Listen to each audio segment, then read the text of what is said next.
everyone, it's Haley, and today is Bookmas Day 13, so I'm going to be talking about the books that almost made it to my favorites list of the year.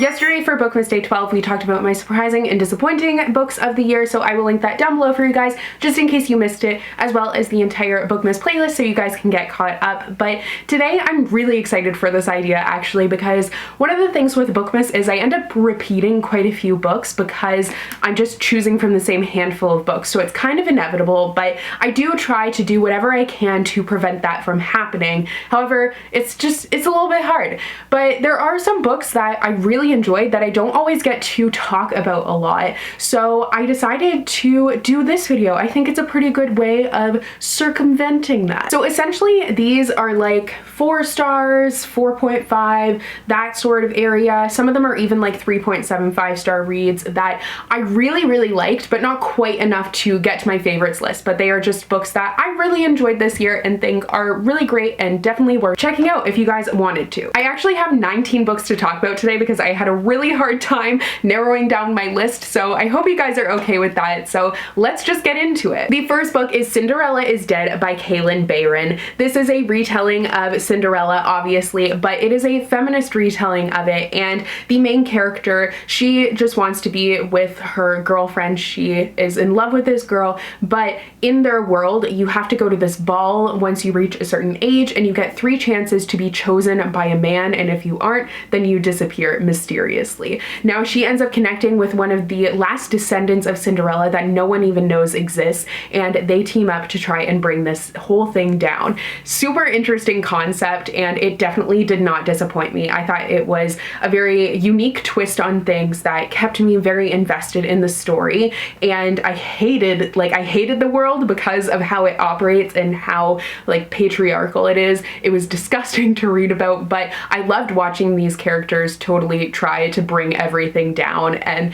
it was just, I'd never thought about Cinderella in that way, so I think it was really inventive, and that's why I enjoyed it so much. Next is The Honey Don't List by Christina Lauren. Christina Lauren, my favorite romance author duo. We all know this by now, and this is one of the 2 books that they came out with this year. The other one is a Christmas book, so I haven't gotten the chance to read it yet, but super pumped for that. But this one is about a character who has been working for this HGTV couple for a very long time, since they had this tiny little shop, and now they are on TV and they are known nationwide, worldwide.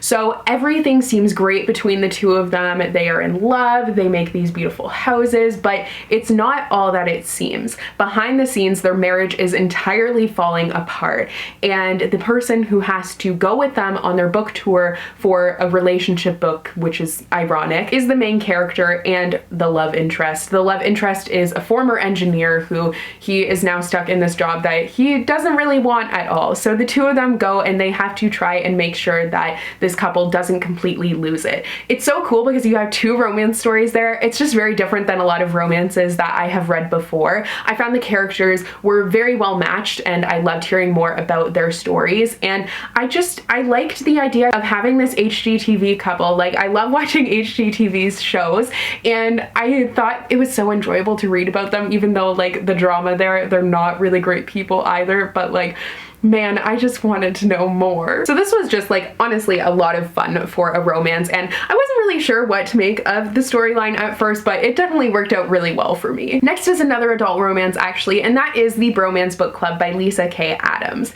This one I should have actually included in yesterday's video because it totally was a surprise to me, because I had taken a very long time to even buy this book because I wasn't sure if it seemed like something I would like. I was kind of skeptical about the topic. I thought like it's about a baseball star who his marriage with his wife is kind of falling apart because he found out that she's been faking it the entire time, and his male ego is totally shattered by that. But he ends up becoming part of this book club where it's a bunch of Nashville's elite top men read romance novels to use them as guides for how to treat women correctly, to know what women really want. It sounds weird, honestly, but it really works very well. I loved the fact that this was a pre-established relationship that was being repaired. That was one of my favorite things about it. And honestly, the characters were just like, they could be difficult to read at times, but overall they were very enjoyable. So I think the concept of the book club was really cool. It managed to be a fun romance while also having some morals to it. So that was really interesting, and I did have a great time reading it. Next is another adult romance, actually. I promise this list is not all adult romance. This is actually the last one, but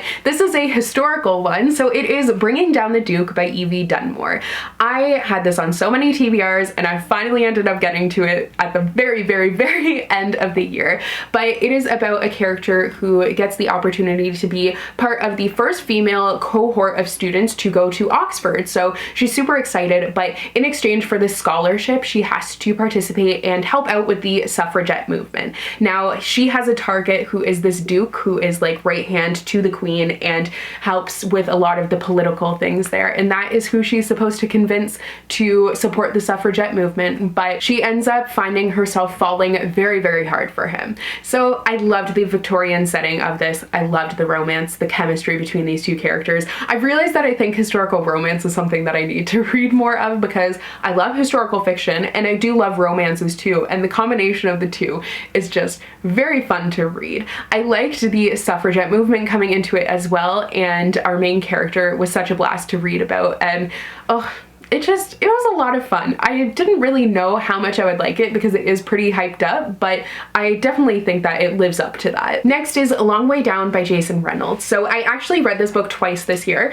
The first time I listened to the audiobook, and the second time I read this illustrated graphic novel version, which is illustrated by Danica Novgorodoff.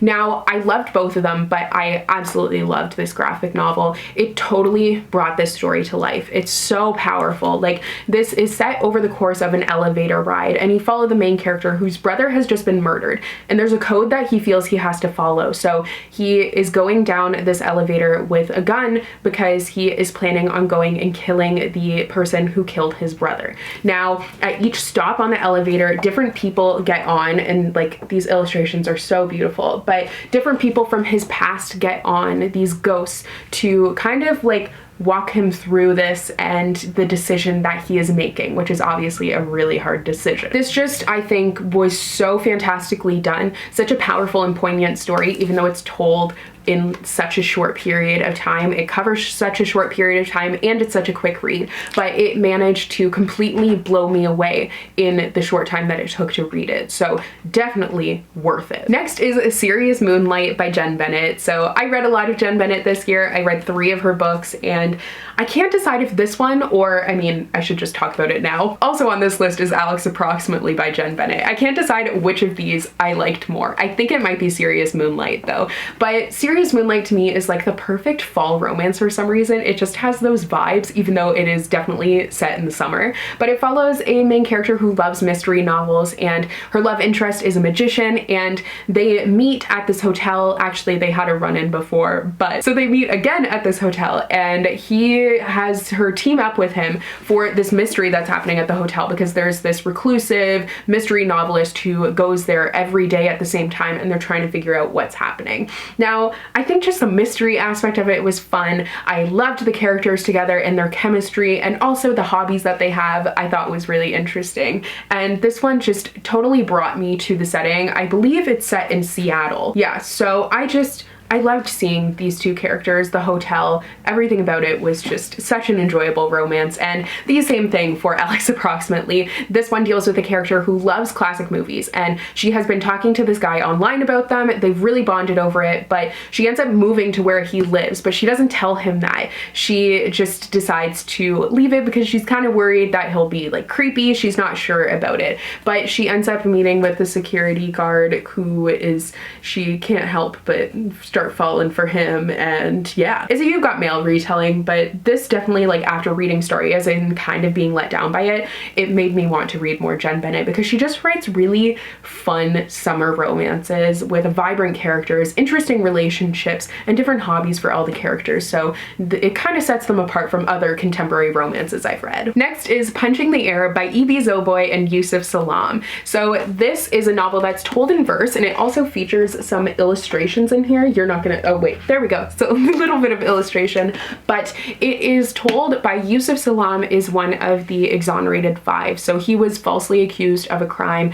and did jail time because of that. Now, he's now an activist for prison reform, and the main character of this book is also falsely accused of a crime and ends up going to prison because of it. So this is a really powerful and difficult read. I loved the verse format. I thought it was beautifully written. I've read almost all of E.B. Zoboi's books and I've enjoyed every single one of them, so I knew that I would probably have a lot of luck with this one, and I definitely did. I think it is totally, once again, one that doesn't take a long time to read but will pack a really, really powerful punch. Next is Tiny Pretty Things by Dhonielle, Clayton, and Sona Charaipotra. So I talked about this book in yesterday's video actually because it's one that surprised me because I didn't expect to enjoy it as much as I did, but the drama in it was so much. Like, it kept me on the edge of my seat the entire time I was listening to this audiobook. I was actually listening to it while I was cleaning the whole house, like doing a huge deep clean, but I just was like vacuuming and still I was like, what is happening? I specifically remember the one scene happened while I was vacuuming and I was like,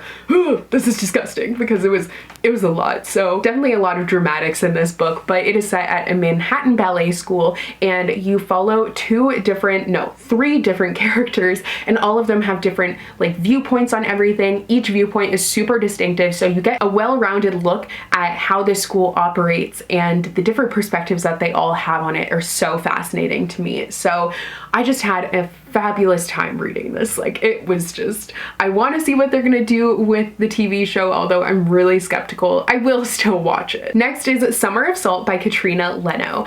I feel like I had some pretty big expectations going into this one because it was really hyped up at one point, and it definitely met those. It reminds me a little bit of The Strange and Beautiful Sorrows of Ava Lavender, which is one of my favorite books. I love that book so much. So it has a magical element to it. There's this island where it is very deserted most of the time. There's magic there, but it's kind of unspoken. So the main character's family, they are the ones who are magical, all the females in their family. Now the main character is a twin and they are set to have their 18th birthday soon. Now her twin, she has the power to like float, but the main character hasn't displayed a power yet, and if she doesn't by the time she's 18, she will be the first one in a very long time from their line. I think there was only one other person who never had a power before. Now their island ends up attracting some tourists every summer because there's this bird that roosts there, that it's like the only bird of its kind, but this summer it's going to be a little bit different. This has a lot of commentary on different things. I loved the sister relationship, but it deals with rape culture specifically, so definitely be wary of that going into it. I thought it did a great job though of doing that. I love the magical element to it. I thought it was really interesting, kind of this unspoken magic, so it created just a very atmospheric story and was exactly what I wanted for like an end of summer kind of nautical but also a little bit spooky read. Next is Loveboat Taipei by Abigail Hing. When this is the story of our main character who is sent off to a school in Taipei, an educational program, because her parents find out that she applied for this dance program and she wants to go, she wants to be a dancer, but her parents don't see that as a viable career. They want her to be a doctor. So the whole story is about her discovering herself and trying to reconcile what she wants with what her parents want for her and how to respect them as immigrants and all that they've sacrificed for her well-being. It's definitely very interesting. The culture was super interesting to read about. I loved the setting and specifically the like party style of it, because the educational program ends up just being this giant party, which she wasn't expecting. But watching her develop over the course of this book, I think the character development was super amazing. There's a love triangle in it, which I don't generally like, but this one I didn't mind. I did like it. Next is Opposite of Always by Justin A. Reynolds. Reading this book made me want to read more from this author, so I do have his other book, but just because he has such a great voice, I loved reading about his characters because they're so well written and it's just a witty and different story. So Jack and Kate meet at this party, they fall in love, but then Kate dies and he ends up stuck in a time loop where he has the opportunity to maybe save her life, and you just follow him as he's trying to make it so know she won't end up dying. So definitely like an emotional read, but also a fun one at the same time, surprisingly. It was just a very different take on the contemporary genre, and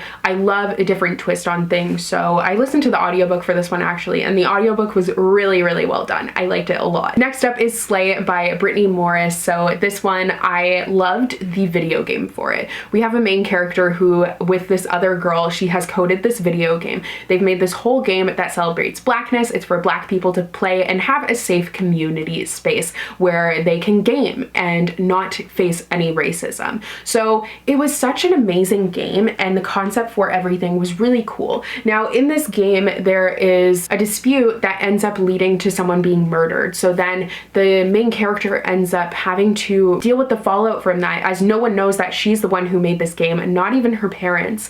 And she's dealing with facing a lot of backlash because they want to hear from the creator after this murder has happened. So there are a lot of different levels hit in this story, a lot of different social issues brought up, but I thought that it was just a blast to read. It made me think about a lot of things, and it was very, very well done, especially for a debut. Like, this was fantastic. Next is Like a Love Story by Abdi Nazemian. In this book, you follow a group of characters. It's a very found family story. So our main character is gay, but he's not out, and he's trying to deal with that and figure out how to come out to his family, as they are immigrants from Iran, and he's worried about them not accepting him. Now, the other layer to this is that it is set in 1989 in New York City, so it is at the height of the AIDS crisis. So the only images that he's really seeing of gay men are gay men suffering. This is really about the community, the LGBTQ plus community, and how they come together in the face of such terrible things. Activism is a main part of this, and I just thought it was such a beautifully done story.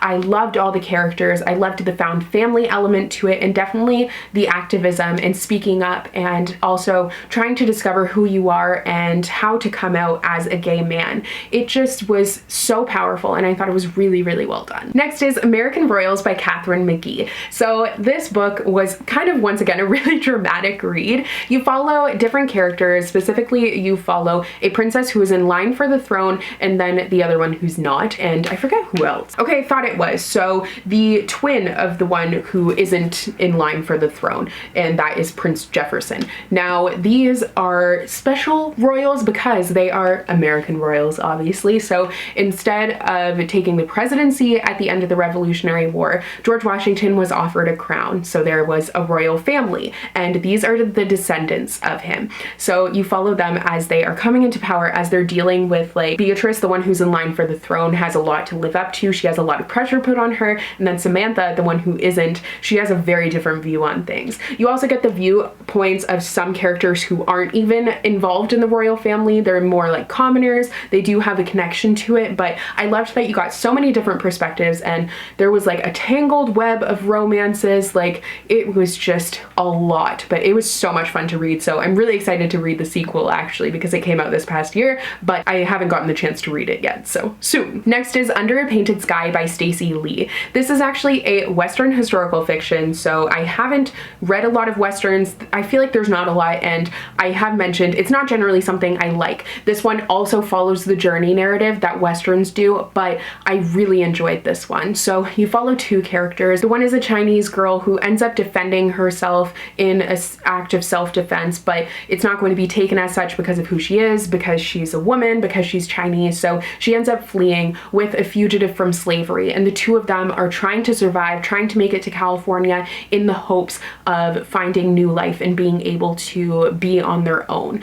It's just such a powerful story. I loved seeing a different point in history, but also a different perspective from non-white characters, because most historical fictions, I feel like, are generally, they are set in the Western Hemisphere, and they are usually about white characters. So I loved seeing the characters that were so diverse. I also just came to care for these characters and their story so much, because they've already been through so much, and you know they're going to go through so much more. So going on this journey with them, I just wanted the best for them and wanted them to be okay, and it kept me reading the entire story. I think it is definitely worth the read, and I want to read more from this author for sure, because she has more very diverse historical fictions, which is so exciting. Next is Dreamland Burning by Jennifer Latham. This is a dual timeline story, so part of it is set in present day when the main character discovers a skeleton on her property. And the other part is set 100 years earlier in 1921, where you find out how that skeleton came to be there. So this deals with racism very prevalently, like you deal with the Klan in the past, which is very terrifying. It's a super difficult read, I'm not gonna lie, because there are so many terrible, terrible things happening in it, but it exposed me to something that I didn't know about, which were the race riots that happened in Tulsa in 1921. I had no clue about them, but I think that's actually what they were called. I can't remember. But basically you're dealing with a time of Jim Crow, but then the present day character is also a Black woman, and she's living in this house that they discover a skeleton in, and she has to come to terms with a lot of the history of racism where she's living, but also it's kind of a parallel thing because the main message of this is that it's not over. There are still a lot of issues of racism. So I thought it did a great job of utilizing those dual timelines, and just, it was so difficult to read, but I definitely think it is a great one to pick up and educate yourself with. Next is Tweet Cute by Emma Lord. So this is a story that is just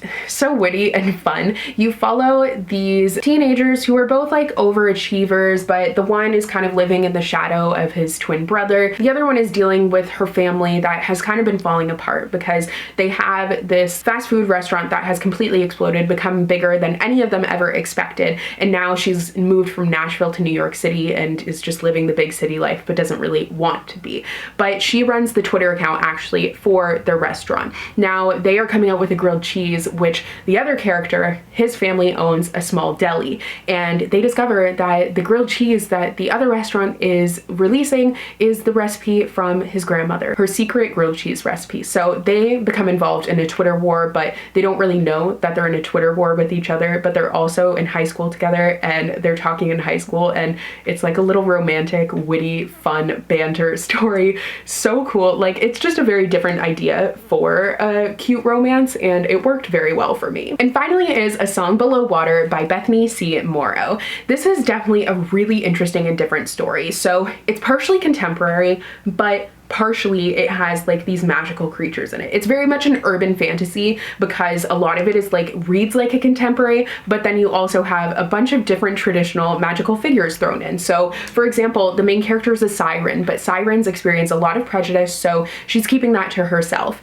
Now when their favorite YouTuber ends up coming out as a siren, there's just a lot of things that end up blowing up, and there are questions of whether she should reveal herself, and it does a really great job of bringing some, once again, modern issues that are really prevalent into a more fantastical story and making you think about how they apply to what's going on in the world today. There's a beautiful friendship and sisterhood in this story between the two main characters, and I just thought everything about it was really inventive and unlike anything that I've read before. So another book where I'm excited to read. She has another book that's coming out, A Chorus Rises, I believe, but I did pre-order that one and it comes out next year. So those are all of my almost favorite books of the year that didn't quite make that list, but I still really enjoyed them and think that you should check them out. So please do let me know what your almost favorite books of the year was, or like what your favorite book of the year was. I would still love to know. You can just let me know whatever you want down below. But tomorrow for Bookmas Day 14, it will be a reading vlog where I read one of my most anticipated releases of the year. I'm pretty sure I was going to read a Ballad of Songbirds and Snakes, so